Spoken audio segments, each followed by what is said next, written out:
Thanks, Randy. Thanks, Randy. Hi, this is Blake Giesler. Just introducing myself. Let me share my screen. I'm going to be talking about a couple things here. We're going to be talking about two sensors specifically. We have two new sensors. It's our BCM Sensors. So that stands for Balluff Condition Monitoring Sensors. Now, this is both are plugged into our master block here. This is our BNI00AZ, which is our newest Profinet block. And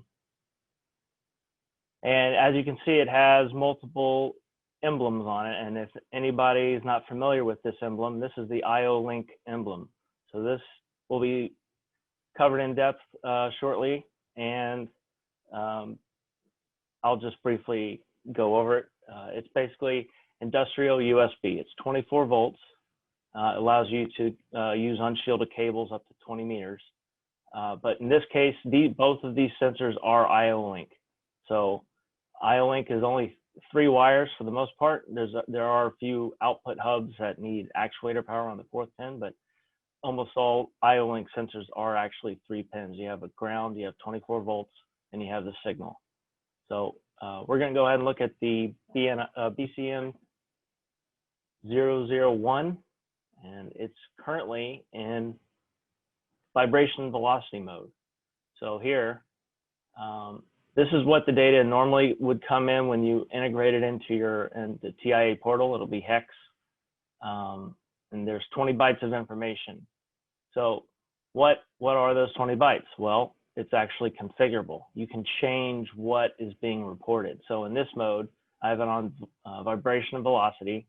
You can see right now I have a little pump set up with a light, and this light gets very hot, so I have it on a heat sink, and in here it's a water-cooled, basically a water-cooled lighting system. So if I were to plug in the light, turn it on, you should start seeing the temperature rise slowly over here. And I'm also reporting vibration and velocity. So you can see if I were to turn down the water pump or even turn it off, vibration drops dramatically. And if I were to turn it back on, I'll see it come back.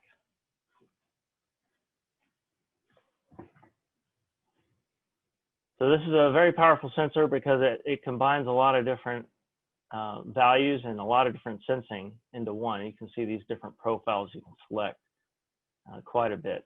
Now, the other powerful part about it is all the parameters. Now, with IO-Link, you get process data, which is constantly reporting what the sensors are doing, and you have parameters, which is basically permanent storage in the IO-Link sensor itself.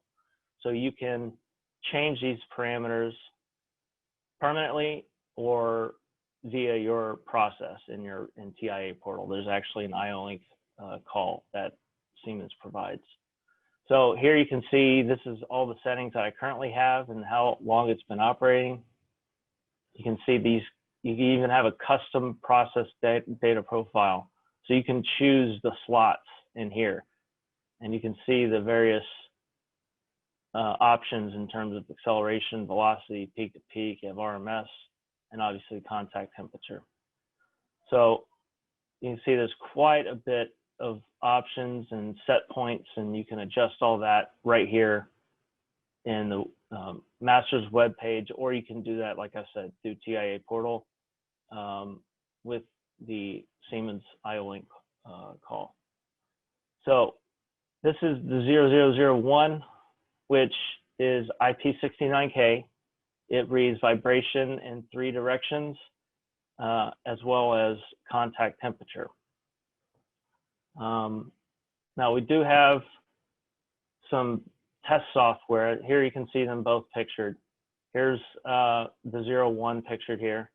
Now if we were to view the software is mainly used to show, to help you commission your machine and to see what your actual peak to peaks and contact temperature ranges will be. But here you can see I made a threshold and it's already crossed that, and I cleared those bits over here. But let me pull this back up. We can see some real-time temperature change and vibration change.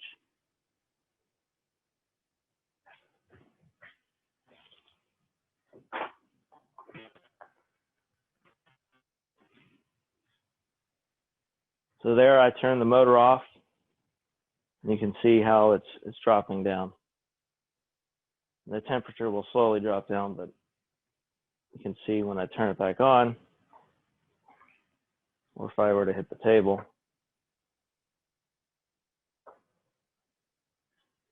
it definitely registers.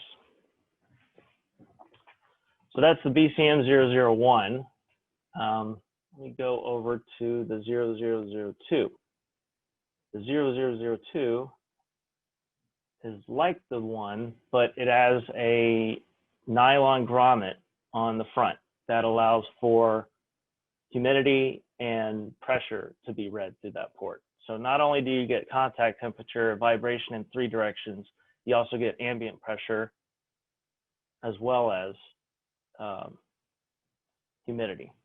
So here you can see the process data coming in there. It's the 0002. Now, if I were to go down to environmental, so this is showing humidity, ambient pressure. This is the profile that I currently have it on. So let me switch over and I'll show you this setup. So here you can see the AZ right there. This is the BNI 00AZ, and that's the 0002. I just have a side vision light that we offer just to show the water level, as well as have an ultrasonic pond pump, basically that generates humidity by ultrasonification. But as you can see, it vibrates a little, or it splashes. So I'm going to put this lid on, but you can see the humidity is rising on the display. Under humidity, it's actually rising, as well as ambient pressure. The contact temperature is going to drop down because of humidity going up, unless obviously the liquid's hot, but in this case it's not. So this is the 002, and you can see when I put the lid on, let me pull this back up. You can do the contact temperature. Oh wait, sorry, this is. So there you can see the humidity, you can see the contact temperature. These are all the previous presets that I set. Pull this back up. So there you can see, obviously it's humid in there. You can't even see the water level top, it's just humid. The humidity continues to rise, temperature's dropping, ambient pressure's up. And then if I were to tap the table, you can see it register on RMS magnitude, and it comes in on a bit. So previously I had set these alarms, which, like I said, this is beta software meant to help you figure out what your presets will be and what your values will be, your alarms, lower and upper alarms in TIA portal, and what you want to do with those alarms. It's completely up to you. So that being said, this is the process data being output. You can see it's pretty instantaneous. Now, when it comes to configuration, both of these have this functionality where you can choose. This is the profile that I had chosen, but you can see the slots that it's taking up. You can name it this whatever you want, and in this case I call it the ultrasonic tank, and you can have it report extra information on a certain sample time.